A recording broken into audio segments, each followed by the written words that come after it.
Great. Hello, everyone. This stream is going to be a little bit different today. We're not going to do video, but our audio is live.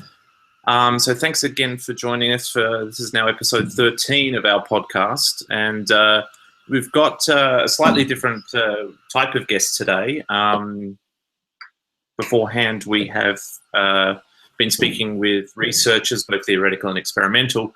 But today, I'm lucky enough to say that we've got Michael Brett, who is the CEO of QxBranch, which is a quantum software company that has sort of recently come into the game.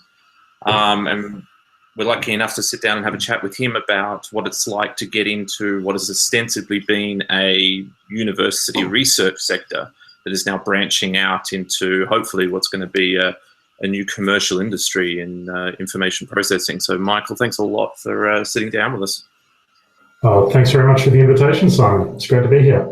So first, obviously, I do have the disclaimer that I do consult with you guys and I do work with you guys. So just to put that up front for everyone. But I suppose, first of all, you're not like the other guests that we've had in. You're not from the research physics field or the research computer science field. So maybe, first of all, we just sort of get a bit of a background as to sort of your CV and sort of how you came into quantum. That's right. So my background is certainly not anything to do with quantum in a deep way. My background is software engineering, originally in aerospace software. So my engineering degree focused on avionics, and I kind of describe it as everything that's in front of the pilot when they're flying the plane. So software systems, radar systems, weapon systems, that type of thing. And much of my early career was in developing software systems that were used by the likes of the Department of Defense to do mission planning, to support risk analysis, to do probabilistic work on complex systems. And so the mindset that I bring to this community is one of systems engineering and being able to work in kind of that top-down way of understanding how people are intending to use systems and then to apply the appropriate technology to make them work.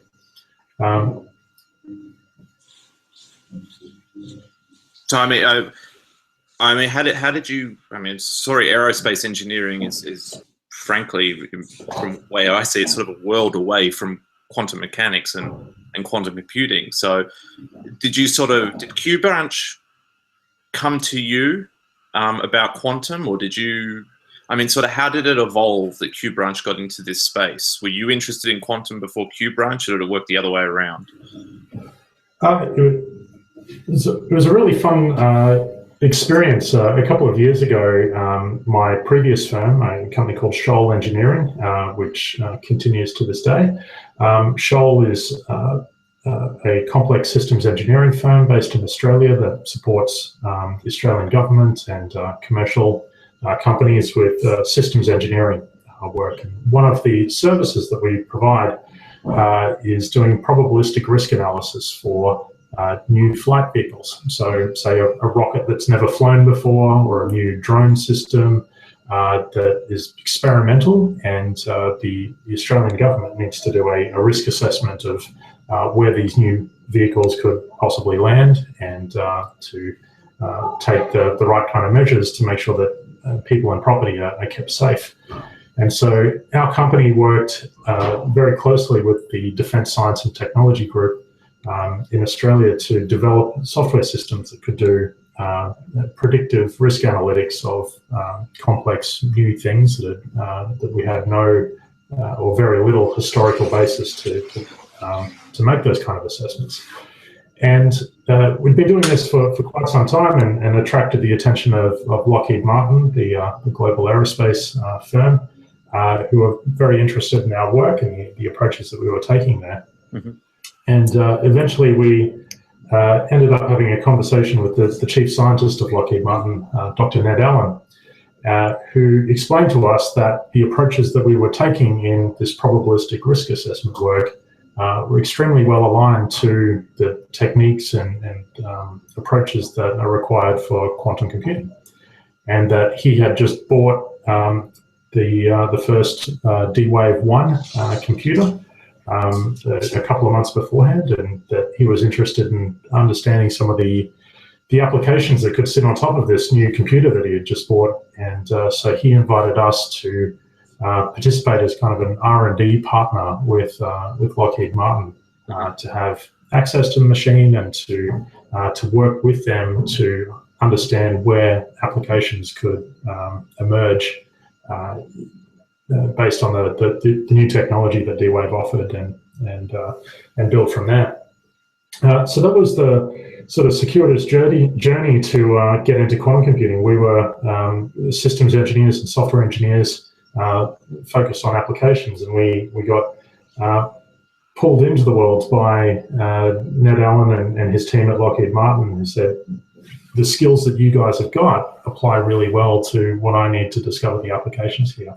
So how much of a steep learning curve was it to start understanding not only the D-Wave system itself, but sort of a whole field that's been around since arguably the mid-1970s?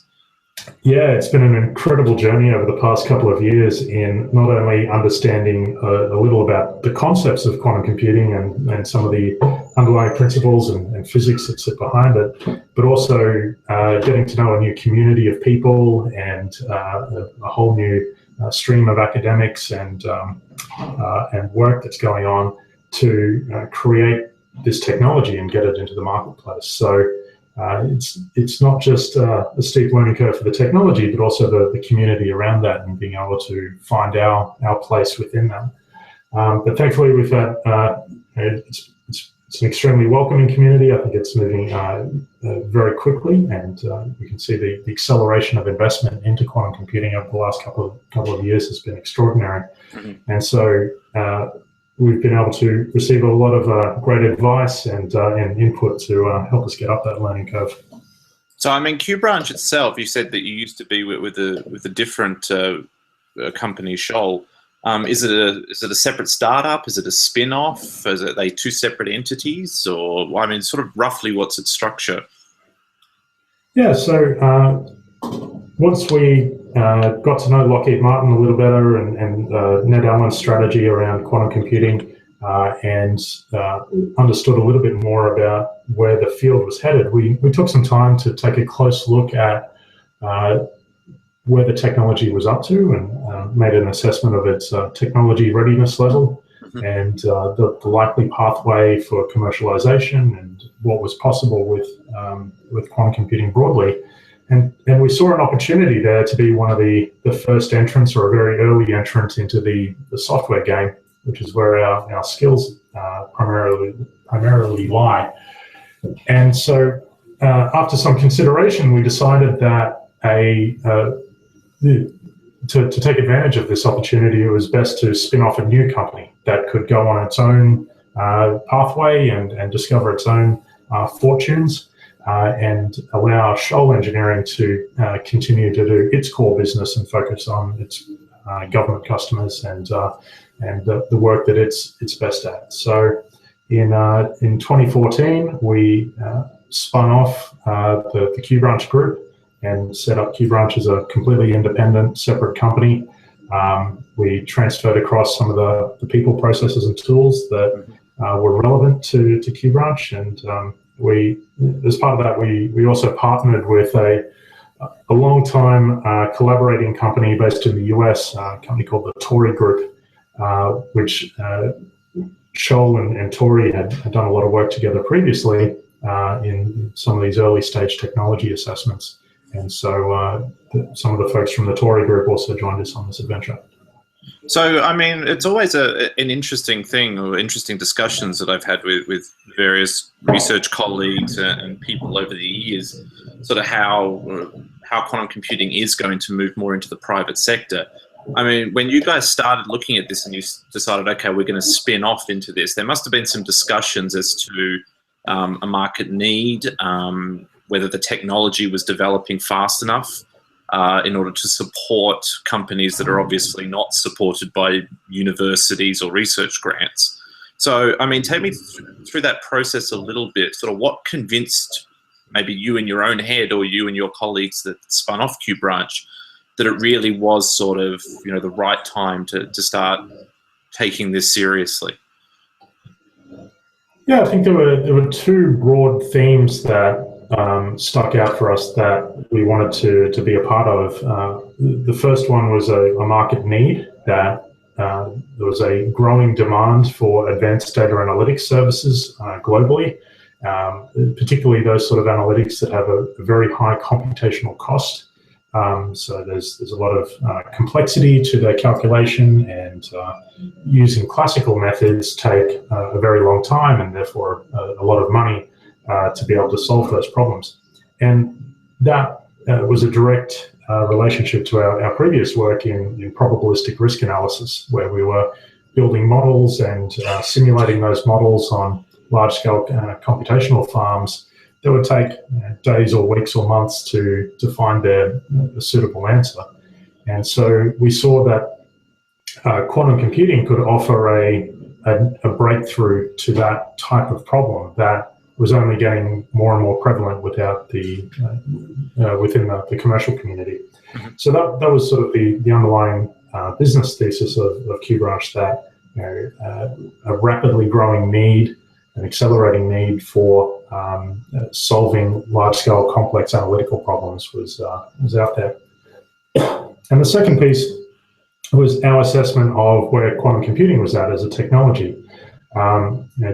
It's been a field of study for 40 years or more, a lot of theoretical and experimental work at universities and research labs, but we saw the early stages of that transition from the academic world into commercial R&D. So companies like Lockheed Martin and Google and like Intel and IBM and others building on the work that universities have led and starting to accelerate their development into products and services within a commercial R&D setting. And being technologists ourselves, we sort of recognized that it was early, but the pathway that quantum computing was on was starting to become very exciting, and the time frame for its commercial adoption was getting a lot closer. And I think over the past couple of years, as we've been involved in this, that has certainly borne out, like the increased investment, the increasing number of commercial and industrial participants that are taking an interest in this has been very, very exciting. So, I mean, it was kind of the push forward that big companies like Lockheed and Google, when they got into this space, that kind of really convinced you that now is the time, that this is no longer just an academic hobby, to put it that way. Yeah, it was a combination of that, and also speaking with researchers and the institutions that were funding these kind of efforts, to understand what convinced them and where they thought the development cycle was up to and what was required from here. I think what was clear at the time was that the theoretical work had essentially been done. Like the physics had been settled, the maths had been settled. People knew what to do. It was now a matter of how to do it and how to do the engineering involved in building a computer like this. But of course, a lot of developmental work and prototyping and feedback that's required along the way. But certainly there was a growing sense of confidence that it could be done, and that there was a strong theoretical basis for continuing or accelerating the development of products around quantum technologies. So, I mean, a lot of, as you said, a lot of your the areas that you're sort of targeting is related to financial services. Now, a lot of people, when they hear about quantum computing, you know, we talk about it from Feynman's original motivation of simulating quantum physics by building a quantum computer. But the finance world obviously is not trying to simulate physics at the atomic level. So what are these huge applications, and how much money is floating around with finding better ways to solve these classical problems? Yeah, the finance industry is a fascinating one, and it's evolved over the past 15 years or so to have an extremely high burden on it for computational work. So for any given investment bank or hedge funds or market, they spend an enormous amount of money and resource on solving complex problems with a huge amount of computational power to do that. And so these institutions are always looking for an edge in either being able to reduce their costs or at least slow the acceleration of costs or the growth of their costs, or to find a more creative way of solving that problem. And I think they see quantum computing as potentially being able to have an impact on both of those. So using quantum computers to solve some of their most complex problems in a much more efficient way. And so one quantum computer doing the work of many classical computers and being a better tool in the toolkit.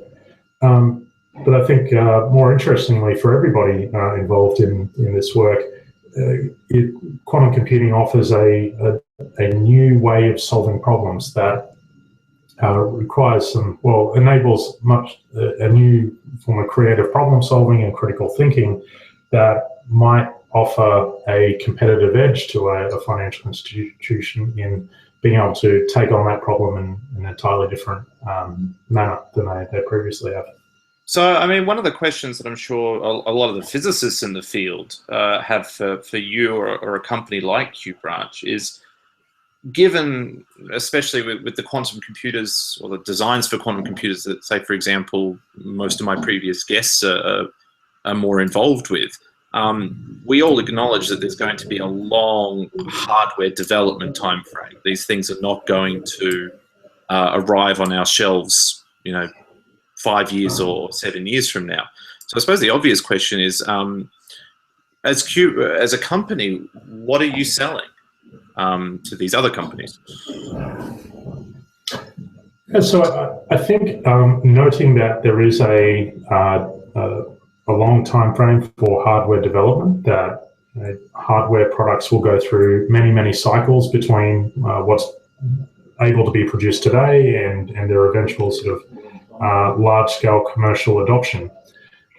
There's a particularly important role for the job of the simulator of those products, and QxBranch has got a particular focus on simulating quantum computing in order to provide a test bed or a application development suite to allow companies, whether they're in finance or telecommunications or oil and gas or whatever sector, to start to think about the sorts of problems that quantum computing will be able to provide some benefit towards.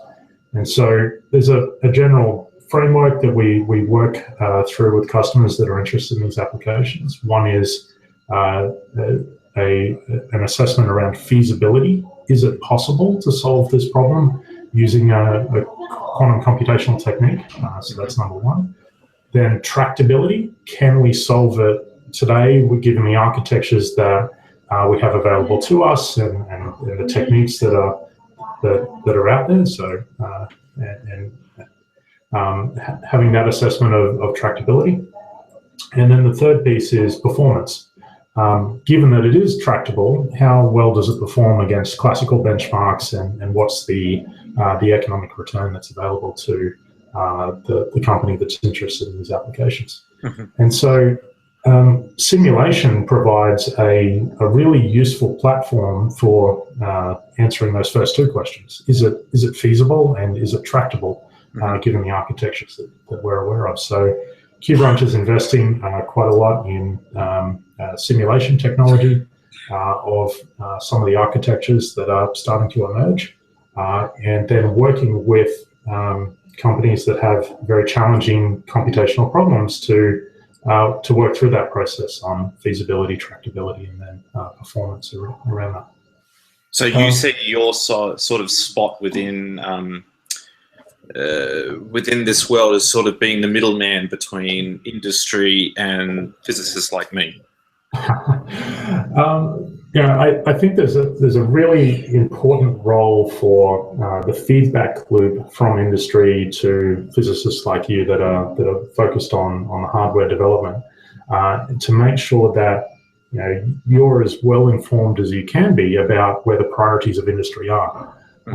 Because inevitably, as we develop this hardware together, there'll be trade-offs that need to be made. Like, do we go for more qubits, or do we go for more control over the existing qubits that we have, or do we create a better graph, or whatever the metric is of the computer that we're interested in? We won't be able to develop all of those metrics at the same pace, and to create the perfect quantum computer. We'll need to make trade-offs and allocate resources to various aspects to prioritize them. And so having that feedback loop from the end users, the folks that will be applying this technology industrially and generating value in the economy based on them, I think will become a critical source of information, so that the physicists and the hardware engineers can decide how to prioritize the development of the hardware. So, I mean, you interact with sort of the industrial sector quite a lot. I mean, what's your general impression about what they think of, what do they think of when they think of quantum computing? Do they spend a lot of time trying to figure out the nuts and bolts and try to get a deep understanding about what we're trying to do? Or, I mean, what's their sort of just overall opinion of this? I think commercially, companies are very interested in the technology. They're very curious about it at this stage. They've read about it. They've heard that it's coming. 3 or 4 years ago, when we first got started doing this sort of work, we would typically start off the conversation with a sort of introduction to quantum computing and quantum computing 101, and to introduce even the idea or the term quantum computing for the first time. Nowadays, a lot of that work has already been done for us by excellent reporting in the technical press and the trade publications, and even by some of the popular science type articles that sort of have set the scene for quantum computing for a lot of people that are interested in this technology and looking for an edge to their business. And so I think there is a increasing awareness that quantum computing is on its way, and that there's a lot of investment going into it, and that it's sooner than it's ever been before. But there's not yet a lot of understanding around how exactly quantum computing will benefit me and how I will be able to adopt this. Do I need to buy a computer, and will it sit on my desk, and do I need to care and feed for it, or will I be able to purchase it through a Amazon Web Services or something like this? Like, what's the adoption approach? And I think we as a community have a lot of work to do in explaining and showing and demonstrating how this technology can be accessed, and what its specific applications will be to those companies. I mean, what's your opinion? What's your approach when you talk to these guys? I mean, obviously QxBranch must be sort of pushing in one direction or another, or envisaging one direction or another, based on your interactions with physicists and experimental labs. Where do you see it going? So we certainly believe that quantum computing will be generally available on the cloud within the next couple of years. You'll be able to, quantum computing will be one more high-performance computing technology in the spectrum of high-performance computing that's offered. So if you need some Cray or Silicon Graphics supercomputing time, then you can buy that on the cloud. If you need some racks of GPUs or FPGAs, then you can buy that with a credit card on the cloud. And you can also purchase, if you like, some quantum computing time to be able to solve particular problems within the organization. So I think that is certainly the the direction that quantum computing accessibility is headed. For the organization, though, the specific applications are buried quite deep within some of their most challenging technical problems, and that it will be the combination of solutions provided by classical computing with a little bit of quantum speed up or quantum creativity for niche function calls within that problem. So a lot of what we do is helping organizations explore those challenging problems from a holistic sense, that quantum computing might be able to provide some of the answer here, but there are other technologies as well that will complement that or be required to also assist with solving that particular problem. So, I mean, how much sort of your total business at the moment is very much, I mean, are you very much 100% working on quantum computing, or do you still, you know, have clients and have work that you have to do based on classical data analytics? I mean, sort of what's sort of the rough division now with sort of your technical work at QxBranch? Yeah, so we describe ourselves as a advanced data analytics company, and applying the most appropriate technology to solve the problem that our clients have. And that means that classical computing and machine learning that uses classical techniques is very much a part of our business and what we provide to our customers. And that's part of the overall strategy of QxBranch, that we believe quantum computing will provide a technical edge to solving complex data analytics problems. And increasingly, as the hardware improves, that the technical edge will improve along with that. But for our customers today, we can solve their problems using classical techniques, and we can build up an understanding of their problem sets, the customer affinity, and introduce them to quantum technologies over time.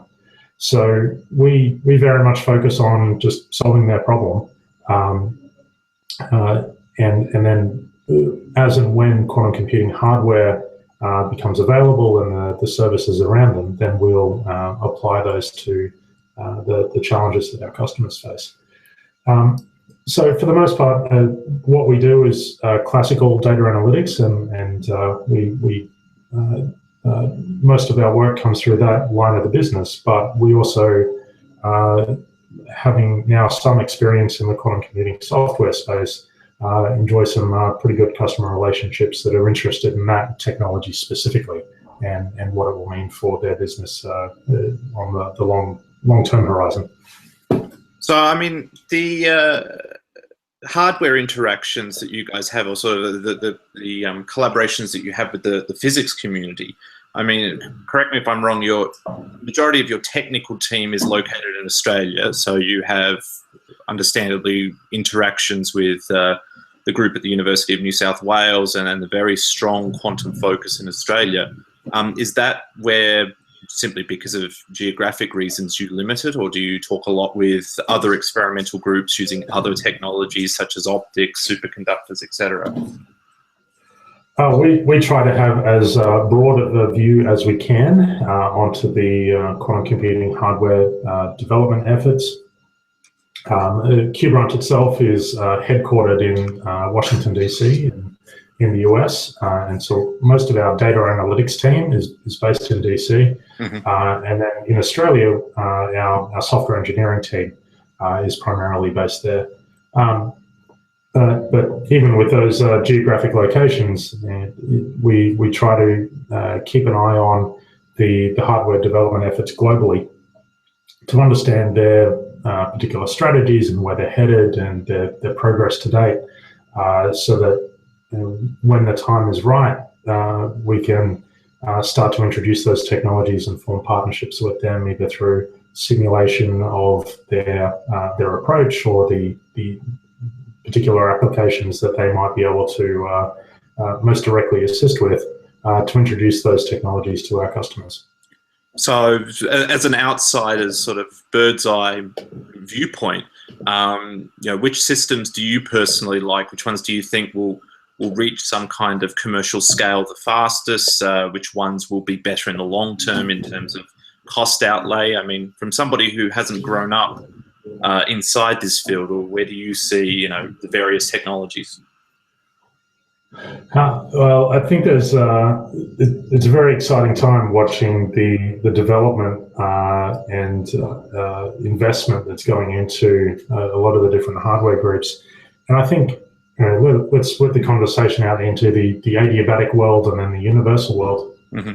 I think on the adiabatic side, D-Wave as a company has been just instrumental in showing what's possible with a engineered system. So an end-to-end engineered system that is usable and allows people to have access to a test bed to come up with ideas around applications and to explore what's possible on those machines. And I'm certain that D-Wave will continue to improve and to continue to offer new products that take advantage of the feedback that the community is providing to them on what they've discovered by using their products so far, and where to prioritize hardware development from here, and what could be possible. Mm-hmm. And certainly we're seeing the likes of Google and John Martinez's effort at Santa Barbara and the US government program funded by IARPA, the QEO, Quantum Engineered Optimization. Those two efforts building on some of the lessons learned from D-Wave to take the next steps in adiabatic quantum computing and what we might be able to do with that. So I think on that side of the hardware development effort, there's a very exciting future ahead of us, particularly over the next one to 2 years, as the next generation of hardware platforms become available, and we can take the next steps in exploring what's possible on those systems. On the universal side, there's clearly a longer time frame before we see the sort of end-to-end product system that is deployable and sufficiently robust that it can be handed over to customers and end users. But it's we're particularly excited about the work that Michelle Simmons and her team in Australia are leading by building on the industrial base of silicon and a silicon-based approach to leverage a whole existing supply chain and network that can hopefully accelerate the development of those products and get them into the market sooner. So, I mean, bringing up Michelle's group is quite good, because there's been some very heavy private investment through the Commonwealth Bank in Australia and Telstra, the telco in Australia, nearly matching the money that the government's been putting in. So, I mean, do you believe that there is now coming a shift where the funding for these kind of systems, especially with the world-class experimental groups, is going to start shifting away from public money, and we're going to start seeing a lot more of this investment coming from large private sources? Yeah, exactly right. And I think we will continue to see a trend that I mentioned at the top of the program of the transition from publicly funded R&D at universities and research institutions into more corporate R&D that's led by laboratories within and product development centers within corporations that have a very keen focus on driving towards products and services that they can offer to their customers. So while I think research money is clearly aligned and necessarily aligned with the advancing the art and the science of a field, corporate R&D is focused on getting those products and services out in the market. So with the likes of a Commonwealth Bank and Telstra making their investments, that's a clear signal that they're focused on, or that they sense an opportunity of applying this technology to what they do and enhancing the offerings that both of those companies can give their customers. So from your point of view, do you think that the academic community has been convincing enough? Certainly back when I was doing my PhD, there was always the argument whether or not quantum computing ends up fading away simply because we're not making progress fast enough. But do you think recently that the academics have done a pretty solid job in convincing that a new industry can happen? Well, we're all in this together, and it's not just the academics, but also companies like ours, and even the folks at companies like Google and Telstra and CBA and Intel and others that need to communicate what the benefits of quantum computing are, so that it's not a technology for the sake of doing something really interesting physically, but that there is delivered benefit over and above what's possible with a classical computer. And that challenge is not going to go away. That will continue to be, no matter how advanced the products are. Quantum computing is a tough thing to wrap your head around for folks that are purchasing these systems or just looking to solve their own problems. A lot of the people that could benefit from quantum computing have no technical background at all. So being able to abstract away some of the language and the peculiarities of quantum physics so that the average businessman on the street who is looking for a breakthrough, an edge in their marketplace, can adopt it. That's going to be a challenge we all face for many years to come. So I generally ask everyone on the podcast sort of the same question, but since you're not hands-on experimentalist in the lab, I'll phrase it a different way. So to the extent of which you're willing to share, in the next 5 or 10 years, where do you hope QBranch could be in this sort of global community? Well, we're very focused on growing our company and developing the capabilities of what we're able to do internally. For us, it's focusing on our existing customers and our potential customers and the problems that they struggle with every day, and that we can apply our capabilities in both classical analytics techniques and quantum software to be able to solve them.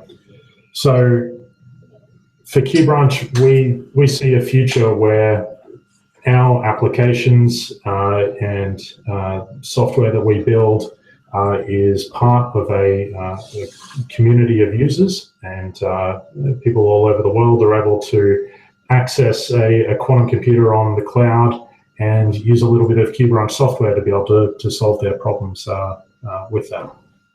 So just a little bit, not pie in the sky hopeful that you could be the quantum Microsoft? We're pretty ambitious, but I won't go out on a limb and say Microsoft just yet. But yeah, we've got a small part to play in the quantum computing community, and I think it's one that I hope is valued, that we can create that link between the industrial and commercial end user applications and the folks that are hard at work building the hardware that'll make it possible to solve those problems. Great. Well, we're coming up close to 45 minutes, which is usually how long I like to try and keep these podcasts going. But I give the same opportunity to everyone who's on the podcast. If there's anything that they would like to promote or plug or advertise that's happening with QBranch at the moment or in the near future. Nothing in particular, but if any of the listeners out there have challenging data sets and problems that they wish to solve with data analytics, then feel free to drop us a line, and we'll be very happy to have a conversation with you. Wonderful. So I'll obviously put all the details for QBranch at the bottom of the description on YouTube and the descriptions in iTunes and Soundcloud. So once again, Michael, thanks a lot for taking time out while you're in London to sit down and have a chat with us. It was great to have somebody from one of the small startups on to talk about their experiences in quantum. Thanks, Simon. It's been great fun. Great. So thank you all again. As you may have noticed from our Twitter feed, we've now eclipsed over 1,000 downloads of these podcasts, and that seems to be accelerating.